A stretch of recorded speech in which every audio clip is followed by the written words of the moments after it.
सराफा लूटने का नाम नहीं है, सराफा चोरी का नाम नहीं है, सराफा कुर्बानी का नाम है। और इस सुनियोजित साजिश के तहत मात्र केवल पैसा और धन उगाही के लिए यह प्रयास किया गया है, जिसको मैं साहब साहनी के रूप में जानता हूँ।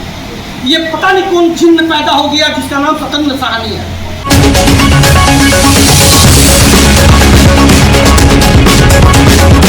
हाँ, हमें अपने कुछ समय अनुसार, अपने व्यवस्था अनुसार हमें दे दीजिएगा, ये है सराफा। और उसके बाद भी उसकी बिटिया की शादी में, उसके बेटे की तिलक में वो पूरी तन्मयता के साथ जाकर वहाँ और उसकी देख रेख करता है, ये है सराफा। सराफा लूटने का नाम नहीं है, सराफा चोरी का नाम नहीं है, सराफा कुर्बानी का नाम है।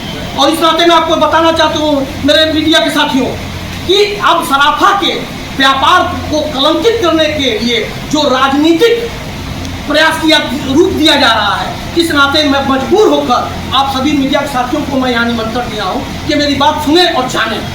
विषय ये है, ये तो हो गया शिष्टाचार और भ्रष्टाचार का बात कि जो सराफा के व्यापारी अपने ग्राहक के साथ क्या रिश्ता बना के रखते हैं। विषय यह है कि एक सज्जन है जिसको मैं साहब साहनी के रूप में जानता हूँ।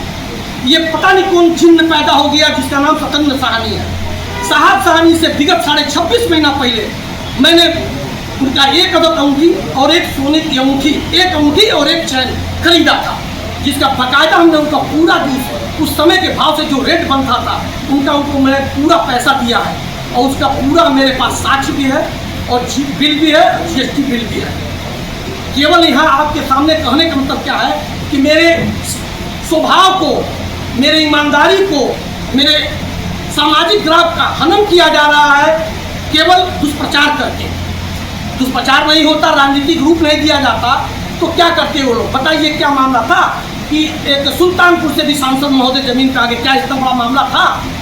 क्या उनकी थी कि चीज़ें कि ये सराफा व्यवसायी जो उन्होंने बयान दिया है कि ये बिरादरी बेईमान है, इसी बिरादरी से आपके परिवार के लोग भी जुड़े हुए हैं, इसी बिरादरी से आपके, इसी मेरे ही परिवार से उनके परिवार का आना जाना लेना देना है, कितनी बेईमानी सराफा किया है।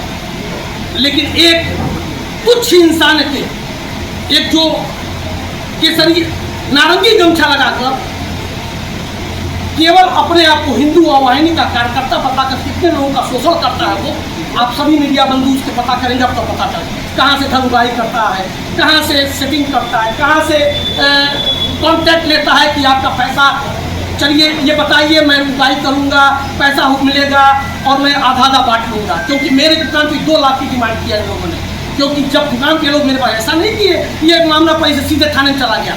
4 बार दुकानदारों के वहाँ मेरे वहाँ लोग गए थे, जिसमें मुख्य मैं नामे बता देना चाहता हूँ आपको। हाँ, और 1-1.5 महीना से ये लोग मेरा केवल शोषण कर, इसके पहले कभी मेरे दुकान के लोग नहीं आए, कभी भी। और जब जिससे आए हैं, विद्यार्थी की आए और नारंगी वाले गमछा वाले जो हिंदू वाहिनी का कार्यकर्ता बताते हैं, कुछ भी नहीं है। ऐसे बताना चाहे तो मैं भी 25-26 साल पहले हिंदू वाहिनी का नगर महामंत्री रहा हूँ, तो क्या उसका मैं जीवन भर मैं मुनादी पीट का जनता का शोषण करता रहूँ? योगी जी के ये नाम को क्यों बदनाम करते हैं? कोई इनका दूर का रास्ता नहीं है। और उस गुड्डू साहनी, सत्येंद्र साहनी को भाजपा का बूथ अध्यक्ष बनाकर सामने पेश किया गया, जो कि वो भाजपा के किसी भी पद पर कभी भी नहीं रहा। ये मैं अपनी जिम्मेदारी के साथ कर रहा हूँ। और नरहर पुलिस स्टेट के व्यापारी श्रीकांत सोनी के ऊपर गलत तरीके से आरोप लगाकर एक सुनियोजित साजिश के तहत मात्र केवल पैसा और धन उगाही के लिए यह प्रयास किया गया है। इसी क्रम में एक बयान रामदर्श विद्यार्थी जी का आया था, जो उन्होंने पूरे देश के सर्राफा व्यापारियों के ऊपर एक आरोप लगाया है कि पूरा सर्राफा, देश का सर्राफा व्यवसायी चोर है, डाका डालता है। तो फेसबुक के माध्यम से उन्होंने उसको कहा था, उसका कटिंग मेरे पास है। और मैं इस प्रेस वार्ता के माध्यम से रामदर्श विद्यार्थी जी को ये कहना चाहता हूँ कि यह जो घिनौना अपराध आपने किया है, इसके लिए आप पूरे देश के सर्राफा व्यवसायी से माफी मांगे, अन्यथा पूरा सराफा व्यापार मंडल इसके लिए उनके खिलाफ वैधानिक कार्रवाई करने के लिए बात हो गया।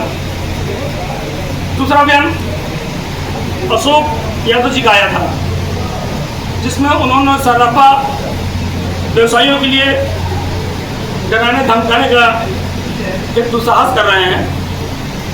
मैं उन्हें भी बताना चाहता हूं कि इस तरह का कोई भी प्रयास बल्लभगंज के बाजार में करने की कोशिश मत कीजिएगा।